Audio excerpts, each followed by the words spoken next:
So Machine Gun Kelly is getting some flack at the moment, and it all has to do with his new signature guitar made by Schecter Guitars that features a design that's based off a razor blade. And you know, when most people hear about razor blades, they think, yeah, me and my dad use them. But most notably known in like the emo pop punk genre, cutting has always been kind of like appropriated, more specifically self-harm with a razor blade. And this is what some people had to say. I mean, who are his signature models for? 14-year-olds? I get it's a money grab, but damn, Schecter, have some dignity. This also looks like it could promote self-harm culture. Big L. Ah, yes, I love promoting self-harm to a young, impressionable audience. Great job, MGK and Schecter. Y'all really knocked it out of the park here. Borderline advocating cutting. Firstly, trigger warning. Secondly, what the fuck?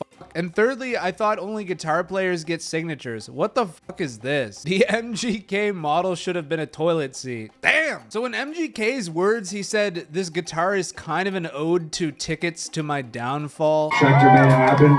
It's kind of an ode to tickets to my downfall, the line on title track, and also an ode to my 20s and all the crazy times that I had.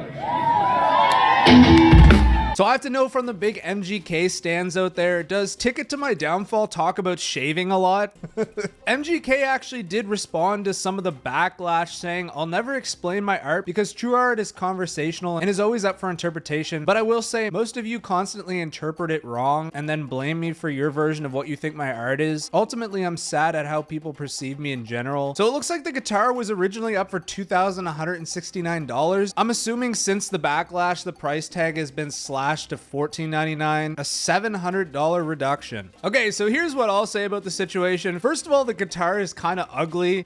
Like if I'm investing any more than $1,000 on a guitar, it's not gonna look like this. But let's just get the aesthetics out of the way. Let's say Slipknot decided to release an album with the art being someone like hung by a noose. Nobody would give a fuck. And that's where I would start to argue, where do we draw the line at using self-harm as imagery in our music? Sure, people can say MGK is kind of pretending to be emo and appropriating it, but there's the argument to be made that either it's all okay or none of it's okay. If a guy has a gun to his head on album art, that's another thing I don't think people would really care about. At the end of the day, I think it's all intent, and I think some people just don't like MGK as a person too, so it's very easy to target him. And he also never really outright said why it was the razor blade for the guitar. I mean, you could use that razor blade to cut someone else. You could do many things with the razor blade. I think people are taking this whole situation way too seriously when they should really hear it from the horse's mouth. I think that's the problem we have nowadays, is a lot of people won't even listen to the person who made this decision. They just automatically jump to conclusions. I'm not like an MGK stan here. I'm not defending him for any reason other than I just think people aren't being very fair with him. But yeah, personally, I just think the guitar looks kind of meh. That is the news, and you guys know the drill.